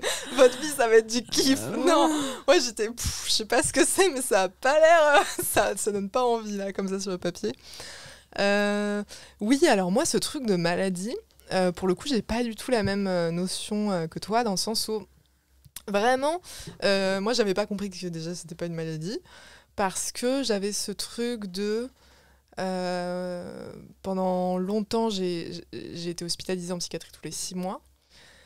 En même temps, je prends des traitements médicamenteux quotidiennement, et en même temps, j'ai un suivi hyper régulier avec mon psychiatre. Pour moi, ça, c'est la définition d'une personne malade. Tu vois, pour moi, une personne malade, c'est voilà, quelqu'un qui prend des médicaments, qui va à l'hôpital, qui va voir un médecin régulièrement. Donc moi, je me suis vraiment identifiée comme malade. Et j'ai eu cette conversation avec mon psychiatre qui m'a expliqué que c'était pas un trouble, enfin que c'était pas une maladie, que c'était un trouble. Et en effet, c'est très différent. Par exemple, la bipolarité, c'est un trouble de l'humeur. Nous, c'est un trouble de la personnalité. En fait, ça n'a rien à voir. Et en fait, moi, je suis tombée dans un espèce de « Waouh !» le jargon psychiatrique, ça a l'air tellement compliqué. Ouais, il y a trop de Il y termes. a trop de trucs. Et vraiment, je suis sortie en mode, ok, en vrai, j'ai toujours pas compris c'était quoi la différence entre une maladie et un trouble. Le seul truc que j'ai compris, c'est que c'était vraiment être, je trouve, tatillon sur des termes. Parce que, genre, qu'est-ce qui est de l'ordre de la maladie, qu'est-ce qui est de l'ordre du trouble. Bon, bref, ça m'a un peu paumée. Mais je trouve ça marrant parce qu'on a une vision totalement différente drôle, du truc de... ouais, enfin...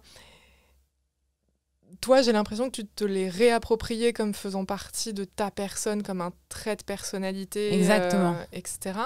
Et je trouve que c'est un rapport qui est super.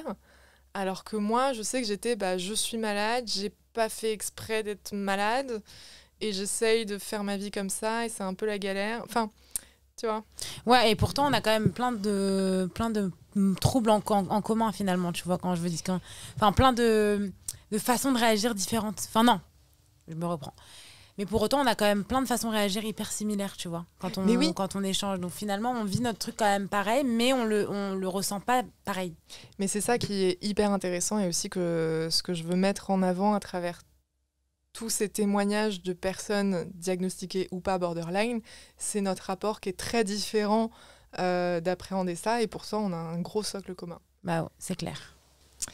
Je suis hyper contente parce que ce que j'ai vraiment envie de mettre en avant à travers le fait de recueillir la parole de plein de personnes qui sont diagnostiquées ou pas borderline, c'est vraiment le fait qu'on est tous et toutes hyper différents, qu'il y a autant de façons de vivre son trouble borderline que de personnes, et que là encore, enfin tu vois, sur...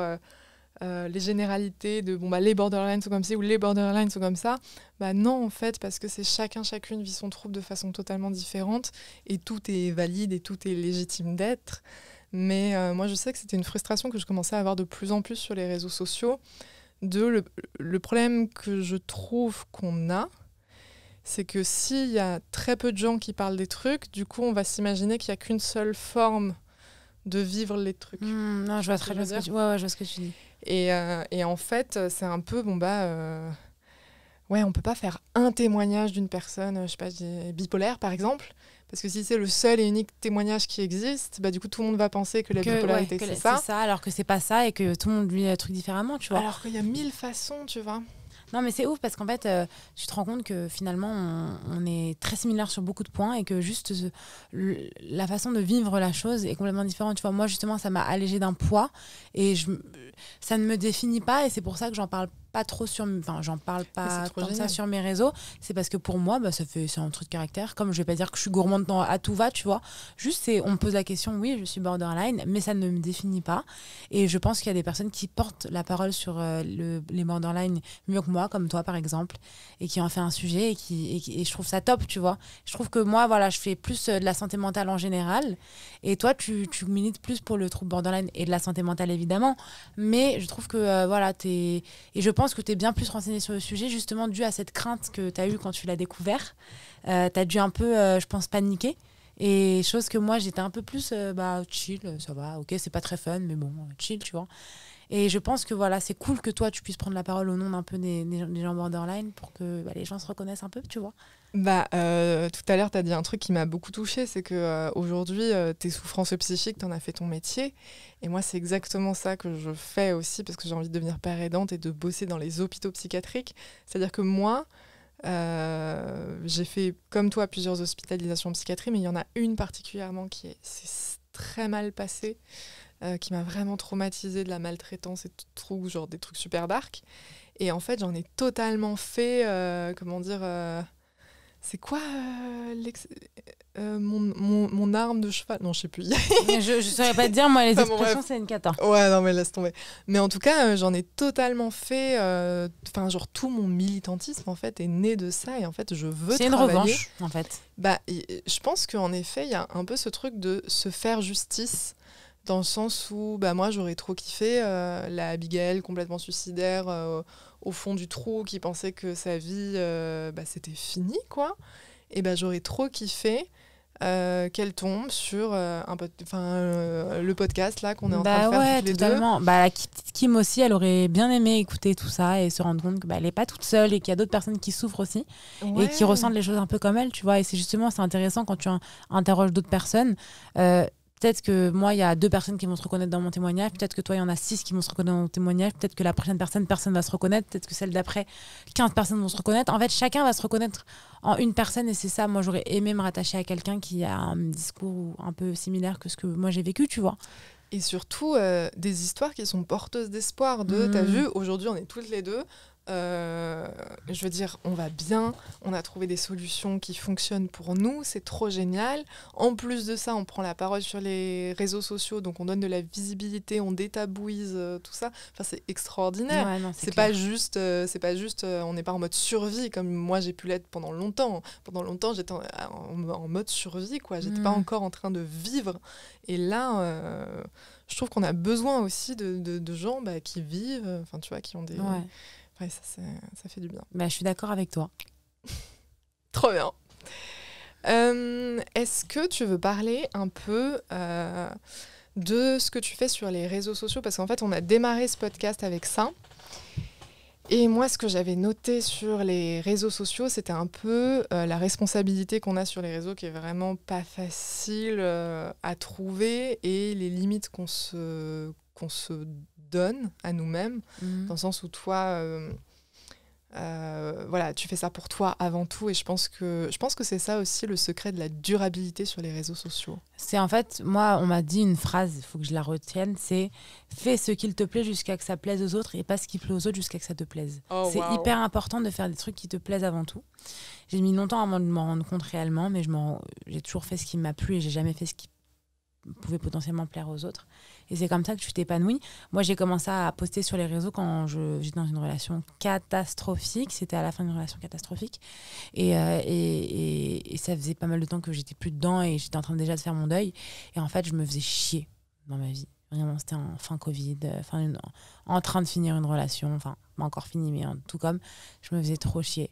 Et du coup, j'avais besoin de ce renouveau, tu vois, de faire un truc nouveau qui change. Et j'ai commencé à faire des vidéos. Au début, c'était très axé body positive. Puis avec le temps, quand j'ai fait le deuil de cette relation, le deuil a duré, je précise, 3 jours. Quand j'ai fait le vrai deuil de cette relation, tu vois, j'ai commencé à poster un peu plus sur la santé mentale. Et ça a très vite pris, tu vois. Et les gens ont kiffé le fait que je me mette autant à nu.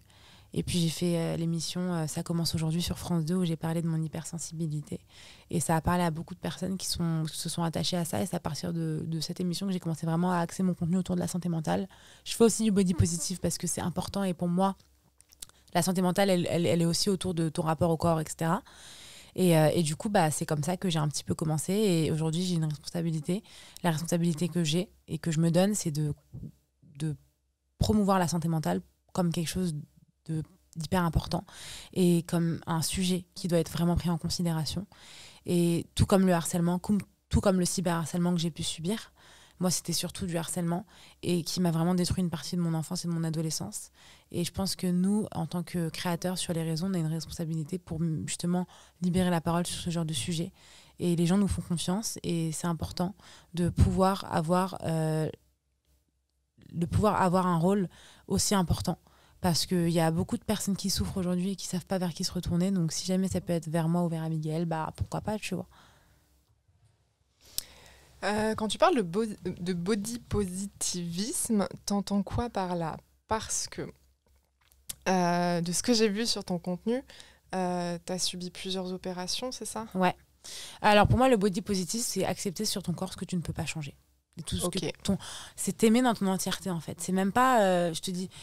En fait, le body positif ne veut pas dire accepter tout. On aura tous toujours des complexes. Et c'est normal. T'as beau être accepté au max, t'auras toujours des complexes, tu vois.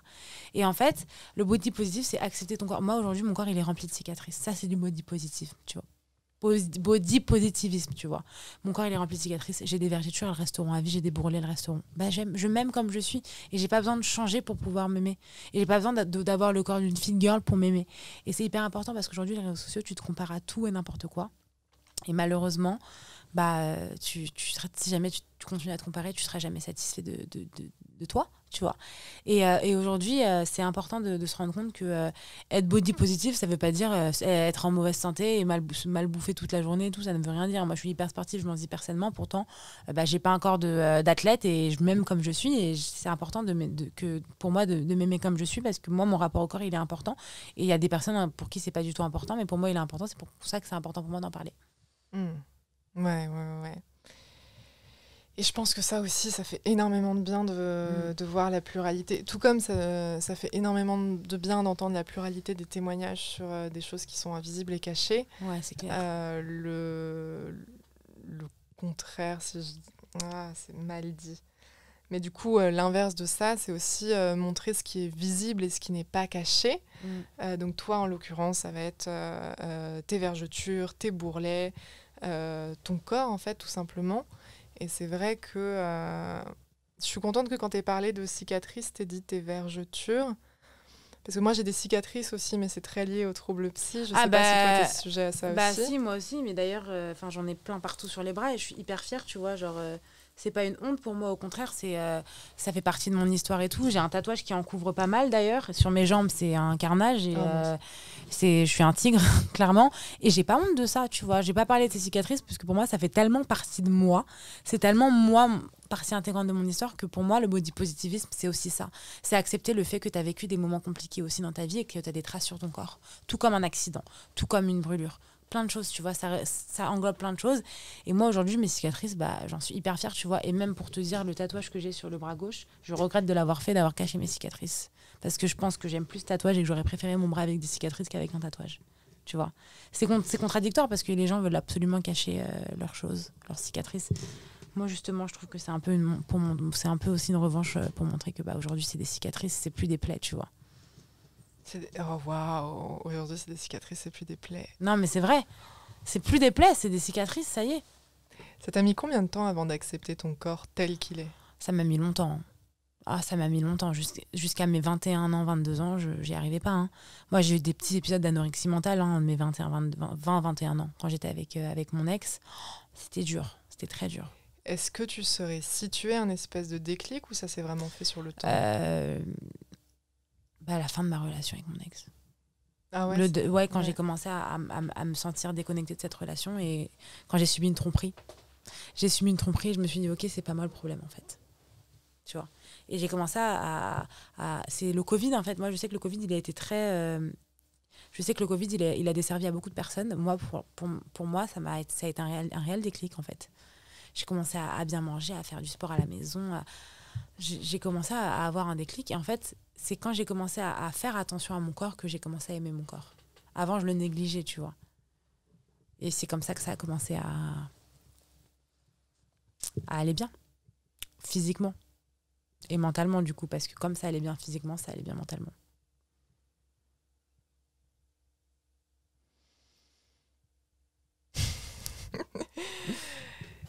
Je trouve ça fou parce qu'on a énormément de points communs aussi. Moi, j'ai mis 3 ans à accepter mes cicatrices, dans le sens où pendant bien 3 ans, je portais des manches longues tout le temps. C'était le secret énorme. Il fallait que personne ne sache. C'était super honteux. Et pareil, moi, j'ai eu des troubles du comportement alimentaire aussi. C'était vraiment... je pouvais rien manger sans aller aux toilettes après et tout. Et moi, ça m'a mis, je pense, bien 3 ans avant de réussir à... Tu vois, c'est drôle parce que moi, les cicatrices sur mes bras, par exemple, et sur mes jambes, évidemment, j'ai attendu que ce soit cicatrisé pour pouvoir un peu plus être à l'aise. Mais c'est quelque chose que je ne cachais pas forcément, bizarrement. Elle me gênait, mais je ne les cachais pas. Je me disais qu'au pire, quelqu'un les verra, on les verra, mais j'étais complexée par ça. Mais c'est comme en fait quelqu'un qui est complexé par son nez, il va pas chercher à cacher son nez, il peut pas le cacher, il est au milieu de son visage, tu vois. Moi, je l'ai un peu vécu comme ça aussi. Comme j'avais un tatouage sur un des bras, donc on voyait pas. L'autre, j'avais fait des tatouages un peu partout, donc je me disais qu'en fait les tatouages, ça a enlevé... les gens tournaient leur regard ailleurs que sur mes cicatrices. Aujourd'hui, au final, je me fais enlever quasiment tous mes tatouages, mais bon. Mais tu vois, et en fait, c'est grâce à ça, j'ai embelli mon corps grâce à les tatouages. Et c'est grâce à ça que j'ai commencé à accepter aussi mon corps et accepter mes cicatrices. Sur les jambes, j'ai jamais eu de... En fait, comme à part quand tu étais à la plage, et en général, j'étais pas à la plage, j'allais pas dans des plages où c'était noir de monde, il y avait pas grand monde, tu vois. Les plages où j'allais, il y avait quand même, c'était espacé, les gens ne me regardaient pas forcément, et ça, je me suis rendu compte bien après que les gens ne te regardent pas forcément à la plage, mais se concentrent sur leur bronzage et leurs vacances. Mais ça, c'est un autre sujet. Et du coup, mes cicatrices, je les calculais pas. Je me disais, bah, elles sont là, qu'est-ce qu'ils vont dire les autres, tu vois, genre vraiment, mais ça me complexait, c'est-à-dire que je pense que me mettre en maillot de bain devant des gens que je connaissais, ça pouvait être différent. Je parle pas de ma famille proche qui était au courant, bien évidemment, mais si jamais je rencontrais des amis ou des gens qui étaient avec moi à l'école ou un crush que j'ai pu avoir quand j'étais plus jeune, ça aurait pu me tuer, ça aurait pu me complexer à mort, tu vois. Et du coup, ouais, c'est vraiment à la fin de ma relation avec mon ex que vraiment je me suis libérée de tout, mais de tout ça, quoi, parce que moi j'avais une belle famille aussi qui me considérait comme folle. Donc, pour quelqu'un que j'ai rencontré en hôpital psy, c'est un peu le comble, mais bon. Ton ex, tu l'avais rencontré. Ouais, je l'ai rencontré en hôpital psy, et du coup, pour eux, le fait de me scarifier, c'était pire que tout. C'était une folle, quoi, tu vois. Donc, ça a été dur aussi, parce que j'étais amenée aussi à cacher mes bras à cause de ça. Donc, c'est vraiment quand j'ai commencé à me rendre compte que cette personne n'était pas faite pour moi, que j'ai commencé à faire le deuil de ma relation, versus le deuil quand je l'ai quitté, qui a duré du coup 3 jours.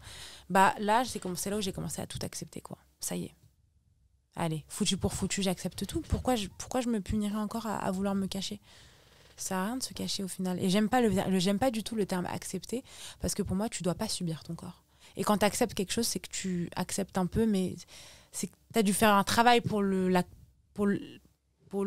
valoir. Tu vois ce que je veux dire ? Alors quand je dis que j'aime mon corps, juste je l'aime. J'accepte rien, ni rien à personne, tu vois. J'aime mon corps.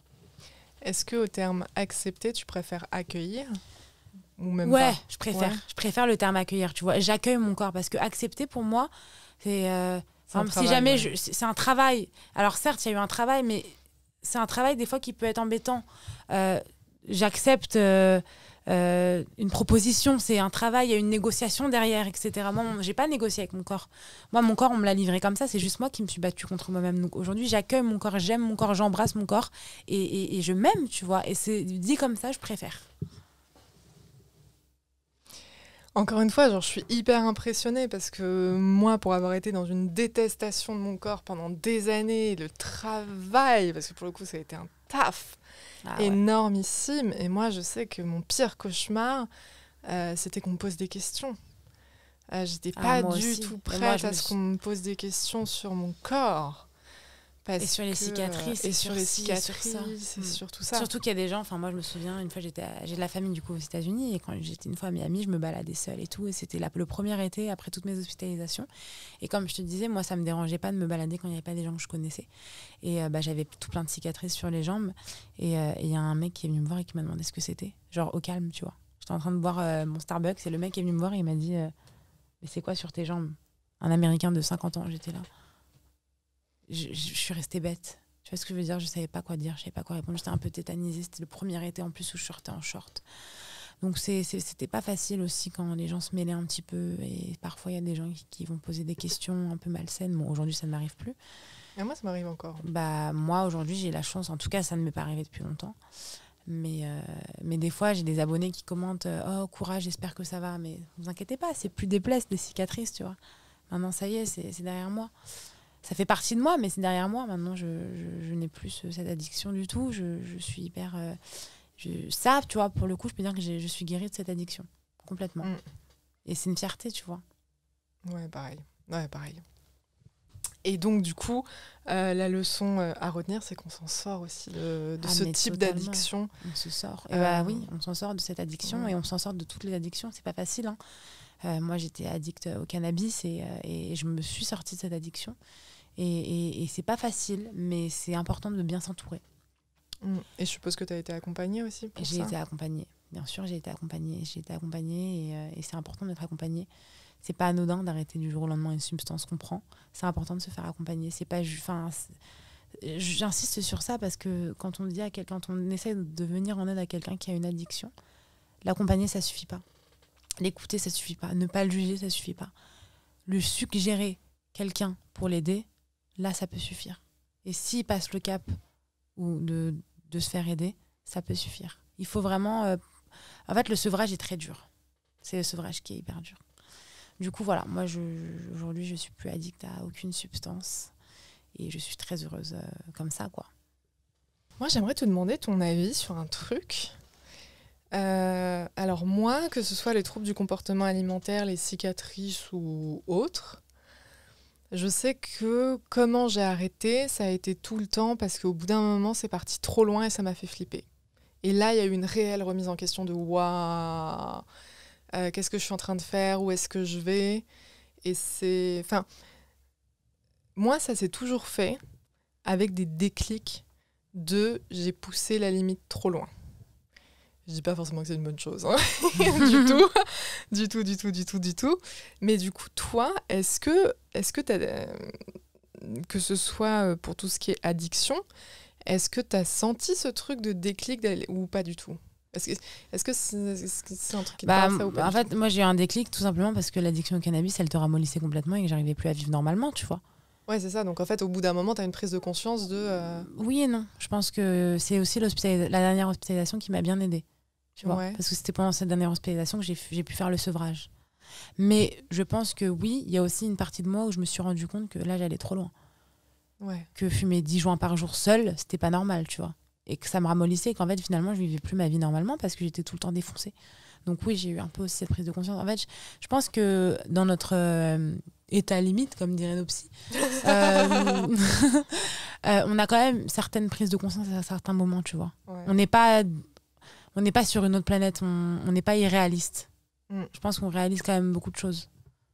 Ce qui fait que c'est pas une maladie en tant que telle, c'est qu'on a des prises de conscience possibles, tu vois. Oui. C'est vrai qu'on a cette chance-là avec le trouble borderline, c'est que on peut être établi, etc. Vraiment bien, quoi. En fait, c'est ça, c'est que quand on se fait accompagner, il y a des réels progrès et changements qui se font et c'est hyper optimiste et tout, alors que pourtant on revient de loin, quoi, en termes de ouf. en termes de crise suicidaire, passage à l'acte, hospitalisation, addiction et tout, on revient de super loin, mais c'est hyper encourageant parce qu'on peut se rétablir très bien avec le bon accompagnement. Ouais, c'est clair. Je pense que c'est vraiment ça qu'il faut retenir et comprendre. C'est qu'on a chacune les solutions qui nous sont adaptées. Et quand on trouve ces solutions-là, ça vaut vraiment le coup de s'investir dans ce parcours-là, même si j'entends aussi que c'est épuisant, que c'est fatigant, c'est dur, hein, franchement, c'est pas facile, mais faut tenir. Ouais, c'est ça. Je reviens sur un dernier truc. C'est vrai que au tout début du podcast, tu as mentionné le fait que l'hospitalisation, c'est pas là où tu as pu rentrer en profondeur dans ton travail thérapeutique. Ouais. Moi, c'est vrai que je le perçois comme ça aussi, dans le sens où, pour moi, le rôle de l'hôpital, c'est vraiment de nous mettre en sécurité dans des moments de crise. Exactement. Et de, justement, nous isoler du reste de la société pour vraiment... stabiliser un peu tout ça. Moi, j'ai une image de ça. C'est quand tu vois, des fois, tu es en crise, tu as une crise de douleur, on te fait une piqûre, ça va t'apaiser sur le moment, mais ça va pas t'apaiser le problème, ça va juste apaiser ce que tu ressens. Moi, je vois un peu l'hospitalisation comme ça. Ça va apaiser ce que tu ressens pour que direct après, tu sois suivi, tu sois prise en main dans la vraie vie, finalement. Et moi, c'est comme ça que ça a fait, c'est qu'en fait, ça a calmé, ça a anesthésié la douleur pendant peut-être 2-3 ans, et puis après, j'ai eu besoin d'une thérapie. Exactement, c'est ça. C'est que l'hôpital, c'est pour moi le moment de la crise où vraiment on a besoin d'être isolé du reste du monde pour pouvoir se concentrer sur soi et être en sécurité. Versus la thérapie, où là, pour moi, ça intervient bien après, où là, on va pouvoir creuser en profondeur vraiment le pourquoi du comment il y a tous ces comportements d'auto-sabotage, d'autodestruction et tous ces comportements de mise en danger, etc. Totalement. Mais voilà. Je sais pas si tu as un truc à dire. Non, là, franchement, je n'ai pas grand-chose à rajouter. Ok. Je pense qu'on va arriver sur la fin de ce podcast. En tout cas, moi, j'ai l'impression qu'on a fait un tour. On a parlé de beaucoup de choses. Hein, grave. Ouais. Je te pose la question que je pose à tous mes invités. Comment tu t'es sentie durant ce podcast ? Franchement, je me suis sentie hyper bien, hyper à l'aise. Et moi, j'aime beaucoup parler sur ces sujets. Donc, c'est toujours un kiff de pouvoir échanger et rebondir sur un sujet qu'on maîtrise tous les deux, finalement. Et t'en parles super bien. Genre, toi vraiment, aussi, vraiment. Il y a des phrases que tu as dites qui m'ont vraiment percuté durant ce podcast et je vais prendre plaisir à le réécouter parce que vraiment, c'est hyper inspirant de t'entendre parler. Trop cool. Moi, les mots, ils ont beaucoup de sens pour moi et ça a toujours été hyper important pour moi de mettre des mots sur mes mots. Ouais. Donc, je suis vraiment contente d'avoir pu rajouter des petites phrases qui te touchent et qui te parlent. Complètement. Pour les auditeurs, auditrices qui nous écoutent, est-ce que tu as un message que tu souhaiterais leur faire passer ? Je pense que tout le podcast, vous avez pu ressentir quand même un message d'espoir. Et c'est le message que je souhaite passer, c'est qu'on peut s'en sortir et qu'il ne faut pas s'arrêter à une petite étape dans la vie. C'est OK de ne pas aller bien parfois. Le plus important, c'est de se faire aider, de se prendre en main et surtout de bien s'entourer. Merci, Kim. Merci à toi. Trop bien. Ouais, trop cool. Bravo à toi. Oh, trop bien. Ouais, c'était trop cool. Waouh.